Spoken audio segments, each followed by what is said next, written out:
নমস্কার, আমি Madhurima. Welcome to my blog my tips. এখন বাজে সকাল 8টার মতন, আর এখন থেকে আমি আমার ব্লগটা স্টার্ট করছি। তো এই যে সকালবেলায় উঠে সমস্ত কাজকর্ম করে একদম ড্রেস আপ করে নিয়েছি আমি মিষ্টিকে স্কুলে দিতে যাওয়ার জন্য। আর এখানে এই যে মিষ্টির টিফিন রেডি করছি। তো আগের দিন ওর বাবা কিছু স্ট্রবেরি এনেছিল, এখন তো শীত প্রায় শেষের মুখে, তো স্ট্রবেরি আর বেশি দিন পাওয়া যাবে না, সেজন্য আরও একটা প্যাকেট আনা হয়েছিল। স্ট্রবেরি খেতে আমরা সবাই খুব ভালোবাসি, আর মিষ্টি ওই ফ্লেভারটা ভীষণ পছন্দ করে। তো এই যে স্ট্রবেরিগুলো প্রথমে বের করে নিয়ে আমি পরিষ্কার জল দিয়ে ধুয়ে নিয়েছি। আবার হাজব্যান্ড বলছিল যে স্ট্রবেরি ধুয়ে নিলে পচে যাওয়ার একটা সম্ভাবনা থাকে।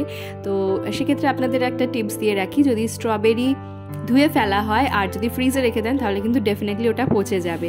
তো সেক্ষেত্রে স্ট্রবেরি ধুয়ে নেওয়ার পরে একটা পরিষ্কার কাপড় দিয়ে মুছে নিতে পারেন, অথবা হালকা একটু রোদে শুকনো করে নিতে পারেন, অথবা ফ্যানের তলায় রেখে শুকনো করে নিতে পারেন। তাহলে দেখবেন স্ট্রবেরি অনেক দিন পর্যন্ত ভালো থাকবে। ইভেন আপনি গরমকালে ভ্যানিলা আর স্ট্রবেরির আইসক্রিমও বানাতে পারবেন। আমি তো এইবারে কিছুটা কিনে স্টোর করে রাখবো বলে ঠিক করেছি, কারণ মিষ্টিকে একটু আইসক্রিম বানিয়ে দিতে কাজে লাগবে। আর এই যে এদিকে মিষ্টির ব্রেকফাস্ট তৈরি করে নিচ্ছি। প্রথমে আমি ড্রাই ফ্রুটস পেস্ট দিয়ে দিচ্ছি, তারপর দিয়ে দিয়েছি গরম জল, আর এর মধ্যে অ্যাড করে দিচ্ছি সেরেল্যাক। কয়েকদিন হলো ওয়েদারটা এত বাজে যাচ্ছে, ঠান্ডাটাও খুব জোরে পড়ছে না, আবার গরমটাও খুব যে পড়ে গেছে তেমনটা নয়। হয় কখনো ফ্যান চালাতে হচ্ছে, আবার কখনো ঠান্ডা লাগছে, এইভাবেই চলছে। আপনাদের ওখানে যে যেখান থেকে দেখছেন আর কি, আর আপনাদের ওখানে শীত কীরকম বা ঠান্ডা চলে যাওয়ার মুখে কিনা, তো ডেফিনেটলি আমার সাথে শেয়ার করবেন। তো এই যে মিষ্টি টিফিন একদম রেডি, দিয়েছি মিষ্টিকে স্ট্রবেরি, আর স্ট্রবেরিগুলো না ভীষণ মিষ্টি রয়েছে, সেজন্য দিলাম ওকে। তার সাথে রয়েছে ডিম সেদ্ধ, মাখানা আর একটা বিস্কুট। এই বিস্কুটটা খেতে মিষ্টি ভীষণ পছন্দ করে, সেজন্য দিলাম। স্কুলে যাওয়ার আগে মিষ্টির সাথে কিছু ফান অ্যাক্টিভিটিস আমরা করি, তার মধ্যে এটা একটা। আর সেদিনকে ইনস্টাগ্রামে অনেক ডক্টরস অনেক কিছু অ্যাডভাইস দেন বাচ্চাদের ব্যাপারে, বাচ্চাদের খাওয়া দাওয়ার ব্যাপারে, ফিজিক্যাল মেন্টাল সব কিছু দিক দিয়ে যাতে আমরা বাচ্চাদেরকে ডেভেলপ করতে পারি, এই বিষয়ে অনেক সাজেশন দেন। তো সেগুলো আমি ফলো করে রাখি। তো সেদিনকে একটা সাজেশন আমার খুব ভালো লাগলো, সেটা হচ্ছে মিষ্টির বয়সী যে সমস্ত বাচ্চারা স্কুলে যাচ্ছে না, স্কুল থেকে আসার পরে ওদেরকে একদম ইগনোর করা যাবে না, বা ওদেরকে রেখে আমরা অন্য কোনো কাজ করলাম, এই জিনিসগুলো করা যাবে না। স্কুল থেকে আসার সাথে সাথে ওদেরকে প্রচুর প্যাম্পার করতে হবে। প্যাম্পার করা বলতে ওদের সাথে থাকা, সবসময় ওদের সাথে থাকতে হবে। ওরা স্কুলে কি করলো সেগুলো জিজ্ঞেস করতে হবে, ওদের সাথে কথা বলতে হবে। অন্তত 45 মিনিটস তো এটা করতেই হবে, কারণ একটা ছোট বাচ্চা এতক্ষণ সময় বাবা মাকে ছাড়া, ফ্যামিলি সবাইকে ছাড়া একা একা স্কুলে এতটা সময় কাটিয়ে এলো, এবং বাড়িতে যাওয়ার পরে যে ওর জন্য একটা মজা, একটা কি বলবো, মায়ের কাছে এই যে ভালোবাসা বা ফ্যামিলির যে কারো কাছ থেকে এই যে ভালোবাসাটা ওরা এক্সপেক্ট করে থাকে সেই সময়। সেজন্য বাচ্চারা বাড়িতে আসার পরে স্পেশালি স্কুল থেকে ওদের সাথে প্রচুর কথা বলুন। তো আজকে এই বালুচরিটা করে জাস্ট একটা শর্ট বানালাম, ভাবলাম ব্রডের মাধ্যমে আপনাদের সাথে একটু শেয়ার করি, কারণ তোমরা অনেকেই হোয়াটসঅ্যাপে টেক্সট করো যে দিদি শর্ট ভিডিও অনেক সময় দেখা হয় না, কিন্তু ব্রডটা তো দেখি। তো সেই জন্য ভাবলাম যে ব্রডের মাধ্যমেও শেয়ার করি, কারণ মিস আউট করে যাও তোমরা অনেক সময়। তো এই যে আজকে এই কন্ট্রাস্টের একটা বালুচরি বললাম, এই প্রথমবার এরকম কন্ট্রাস্টের আর কি। তো কন্ট্রাস্টের এগুলো আর কি রিস্টক হয়েছে এই সমস্ত কালারগুলো, তবে আরো প্রচুর কালার ভ্যারিয়েশনস রয়েছে, এক কালারেরও প্রচুর বালুচরির ভ্যারিয়েশনস রয়েছে, এবং ইক্কত বালুচরি নতুন রিস্টক হয়েছে। তো এই বিয়ের সিজন যেটা গেল আর কি, শুরু হয়েছে যেটা মাঘ এবং ফাল্গুন, এবং পরে যে সমস্ত বিয়ের সিজনগুলো রয়েছে, তোমরা অনেকেই বালুচরির প্রচুর ডিমান্ড রয়েছে। অনেকে নিজের আর কি ধরো ভাত কাপড়ে কেউ পরার জন্য নিয়েছে, অনেকে আইবুড়ো ভাতে পরার জন্য নিয়েছে, অনেকে লজ্জা বস্ত্রের জন্য নিয়েছে, অনেকে আবার গিফট পারপাসে নিয়েছে, নতুন বউকে গিফট করবে বলে। কারণ হচ্ছে এগুলোর প্রাইস এতটাই রিজনেবল, তো সেজন্য অনেকে গিফট করবে বলে নিয়েছে আন্ডার 1600, ঠিক আছে। তো তোমরা অনেকেই আবার বলবে যে বালুচরি এগুলো পিওর নয়। আমি তো বলিনি এগুলো পিওর, তাই না? ডেফিনেটলি পিওর নয়। পিওর বালুচরি 8000, 8500 থেকে স্টার্টিং আছে, যেরকম বিষ্ণুপুরি বালুচরি যেগুলো হয় আর কি। তো সেরকম যদি তোমরা কেউ নিতে চাও, এটা আমি বিষ্ণুপুরের দাম বললাম কিন্তু, হ্যাঁ। তো সেরকম যদি তোমরা কেউ নিতে চাও, তারও কিন্তু স্টক আমার কাছে রয়েছে, আমার সাথে যোগাযোগ করতে পারো। অবভিয়াসলি সিল্ক মার্ক সার্টিফাইড গভর্নমেন্টের। তো যাই হোক, যেটা বলছিলাম যে শুধুমাত্র কিন্তু রেপ্লিকা বা সেমি নয়, আমার কাছে পিওরের অনেক রকম ভ্যারিয়েশনস অ্যাভেলেবেল থাকে। বেশি কথা বলবো না, শাড়ির এই ব্লগের মধ্যে বেশি ইনক্লুড করবো না, তাহলে তোমরা অনেকে বোর হয়ে যেতে পারো। তো চলো ব্লগটা এগিয়ে নিয়ে যাবো।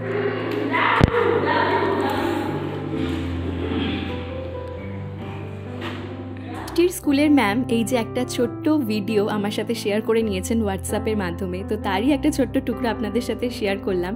তো মাঝে মধ্যেই মিষ্টির বিভিন্ন অ্যাক্টিভিটিস স্কুলের ভিডিওর মাধ্যমে আসে আমার কাছে, আমি দেখে ভীষণ হ্যাপি হই। আর মিষ্টিকে স্কুলে দিয়ে আসার পরে মনটা ওখানেই পড়ে থাকে যে মিষ্টি স্কুলে কি করছে, কারোর সাথে দুষ্টুমি করছে কিনা বা ও পড়ে গেল কিনা। তবে ওর স্কুলের ম্যামরা ভীষণ ভালো, এবং মিষ্টি স্কুল থেকে বেরানোর পরে ওর যে হাসি মুখটা দেখি সেটা দেখেই আমি স্যাটিসফাইড হয়ে যাই, এবং আমার নেক্সট দিন আবার স্কুলে পাঠানোর সাহস মানে আমার নিজের মন থেকে জোগায় যে না ওখানেও ভালো আছে। তো এই যে মিষ্টি দেখতে পাচ্ছেন নিজে নিজে টেবিলের ওপর বসে বসে রং করছে।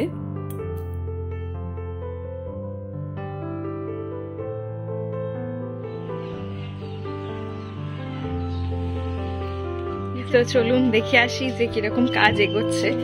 পুরোটা কমপ্লিট হলে তো আপনাদের সাথে শেয়ার করবই, তবে কিভাবে বানাচ্ছে আমি এখনো নিজেও দেখিনি। চলো দেখি। বাবারে কি ধুলো। এই যে এখানে সমস্ত প্লাইউড কাটাকাটি করা কমপ্লিট, এরপর এগুলো তৈরি হবে, বক্স বক্স হবে। সব কাটা কমপ্লিট দাদা?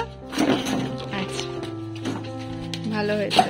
ওদিকে আবার এই কাটাকাটির আওয়াজে মিষ্টি ঘুম থেকে উঠে পড়ছে। তো আমাদের এই যে পিছনের যে জমিটা আছে মন্দিরের পাশে, ওখানেই সবকিছু তৈরি পার্সেল হয়ে গেছে, এখন এইগুলো আবার হবে। তো এই যে আজকে যেগুলো যাচ্ছে আরো প্রায় 10-12টা এখনো পার্সেল হওয়া বাকি রয়েছে, আর তার সাথে সাথে এইগুলো এখন পার্সেল হবে। শাড়ি, চুড়িদারের পিস, এই সমস্ত কিছু পার্সেল হওয়া বাকি রয়েছে। তো এবারের যেগুলো বেরোচ্ছে সব ডিটিডিসিতে যাবে, ইন্ডিয়ান পোস্টে যাবে না, কারণ ইন্ডিয়ান পোস্টে একটু টাইম লাগে। সরস্বতী পুজোর পরে যেহেতু এগুলো, সরস্বতী পুজোর 2 দিন কুরিয়ার সার্ভিস ক্লোজ ছিল, তো সেজন্য একটু ফাস্ট যাতে পৌঁছে যায়, তো সেজন্য এবারে ডিটিডিসি করছি।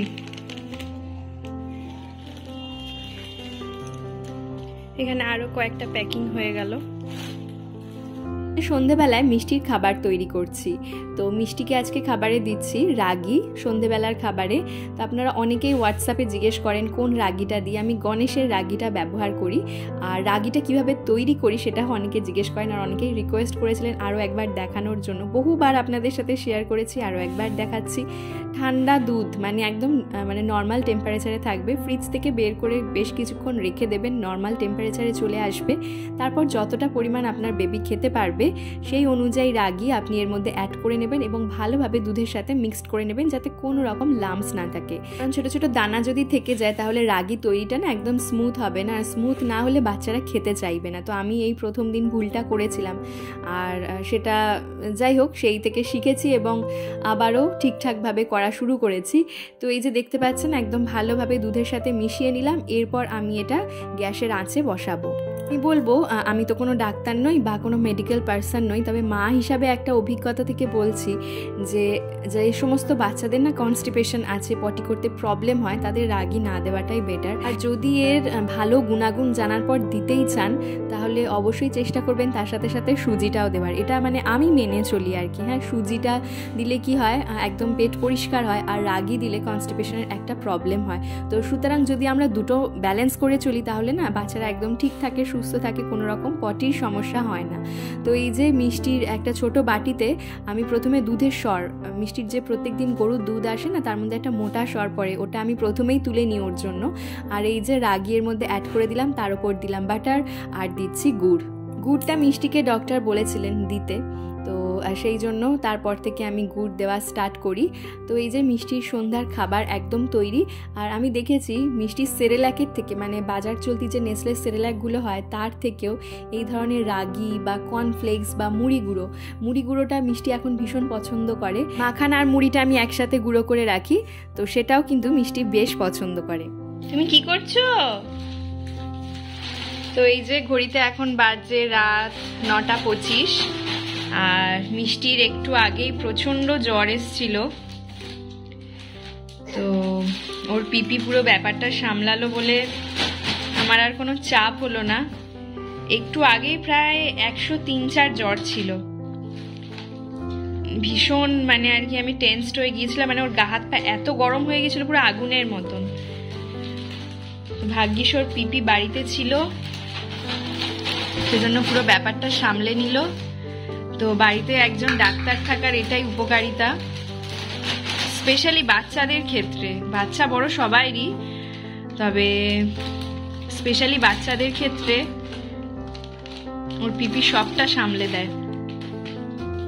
না হলে এই এক্ষুনি মানে ডাক্তারখানা, হসপিটাল সব ছোটাছুটি করতে হতো আমাদের। মানে টেম্পারেচার এভাবে বাড়ছে, আমি মানে বুঝতে পারছি না কি করব। আর এখন এই যে মিষ্টি একদম দুষ্টুমি করছে আগের মতন। তো ও দুষ্টুমি করলে আমি ওকে বকাবকি করি, কিন্তু আবার দুষ্টুমি যখন করে না, এই যে একটু আগেই পুরো শান্ত হয়েছিল, তখন আবার আমার ভাল লাগছে না, মনে হচ্ছে কখন এই দুষ্টুমিগুলো আবার করবে। এই যে দেখুন কি করলো, সব ডায়পার বের করে ড্রেসিং টেবিলটা আমার সাজিয়ে দিল পুরো। ড্রেসিং টেবিলে এখন আর একটাও জিনিস রাখা যায় না। আমার ওই ড্রেসিং টেবিল অর্গানাইজেশনের ভিডিও দেখেছিলেন, সেই ড্রেসিং টেবিলের অবস্থা আর এখন এই ড্রেসিং টেবিলের অবস্থা দেখুন। ভিতরে ওর সব পুতুল টুতুল সব যা পারছে ছুঁড়ে ফেলে দিচ্ছে। মামা ওটা স্কুলের বই, স্কুলের বই কিন্তু ওটা, হ্যাঁ যত্ন করে রাখো। আচ্ছা স্কুলের বই বলে আবার যত্ন করে রাখলো। চলো তুমি সুস্থ হয়ে গেছো, এবার আমি শান্তি। ভিডিওটা দেখতে দেখতে যারা একদম শেষ অবধি চলে এলেন, আশা রাখবো ভিডিওটা হয়তো তাদের একটু হলেও ভালো লেগেছে। যদি ভালো লেগে থাকে তাহলে চ্যানেলটা সাবস্ক্রাইব করে দিতে ভুলবেন না। কেমন লাগলো অবশ্যই কমেন্ট সেকশনে জানাবেন। আর আপনার করা একটা লাইক আমাকে নেক্সট ভিডিও বানাতে অনেক অনেক বেশি মোটিভেট করবে। তাহলে আজকের ভিডিওটা এখানেই শেষ করছি, ফিরবো নতুন ভিডিও নিয়ে। ভালো থাকবেন, সুস্থ থাকবেন, ধন্যবাদ।